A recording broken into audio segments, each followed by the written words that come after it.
Meetings are now starting between the administration and a bipartisan group of lawmakers over the DHS shutdown and what is being called a first step. As airport lines get longer, and so does the line in the stand for the Democrats. We demand ICE reforms. Because a red line for me is this: as long as we live in a democratic United States of America, I say as a democracy, not Democrat and Republican, we will not have a roving band of thugs that are unaccountable, that act like they are above the law, that stop people in the streets, that throw them to the ground, that everyone asks for their papers.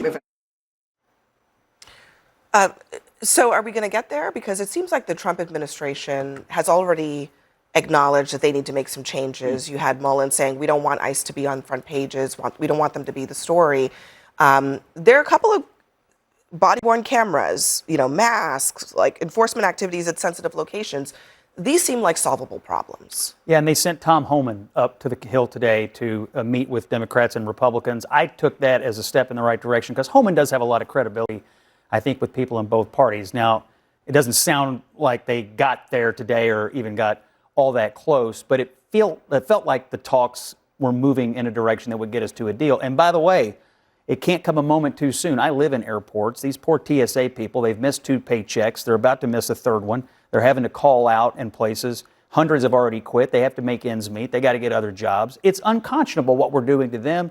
And also, given the security and terrorism threats in the United States, having this shutdown right now, I do think the Democrats are risking a lot of blowback. But I've been in and out of a lot of airports. It's been hit and miss. Some long lines and some have been okay. But that's the thing. You don't really know what you're going to get when you show up right now. I think that a lot of people are talking about the fact that we're at war. And I just kind of echo a lot of Scott's sentiments, except kind of the last point. When you have Republicans who run every single facet of government, from the White House and the branches of power in D.C., the question is, what else do you need in order to make government work? I do wish, however, 7 votes. I wish that, you got to go get them. Go get them, right? And we're just talking about very simple ideals.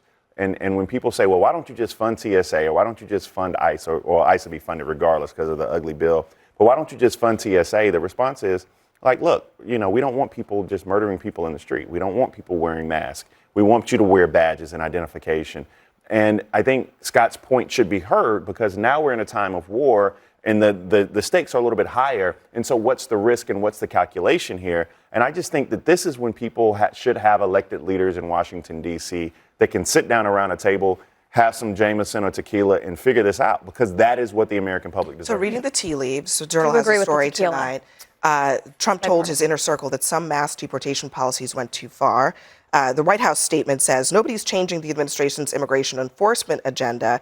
His priority has always been the deportation of illegal alien criminals. But the president is recognizing he's got a political problem, it seems. Yeah, that doesn't mean he's going to change the policy. I'm of the belief of watch what they do, not what they say. So we'll see if the actual policies change. And I'm at least cautiously optimistic that the new regime will have more humane policies, because the policies that we've seen on the streets of American cities are just grotesque. And I think there's huge blowback to that they're recognizing. But on the broader issue, I agree with Bakari. The original sin was that they gave them all this money for ICE in the first place without any accountability or checks and balances. It's hard to put and now that it's back too late. in They're trying to figure out another way to constrain it that's going to become increasingly unpopular. Essentially, Democrats are going to have to fold on this one. They just should have never given them the hundreds of billions of dollars in the first place without any accountability, which is why I say now. Although, just to be clear, Democrats didn't, by and large, vote for that was the place they take the stand before you give the problematic organization $100 billion. And that's why we shouldn't give $200 billion to the Department of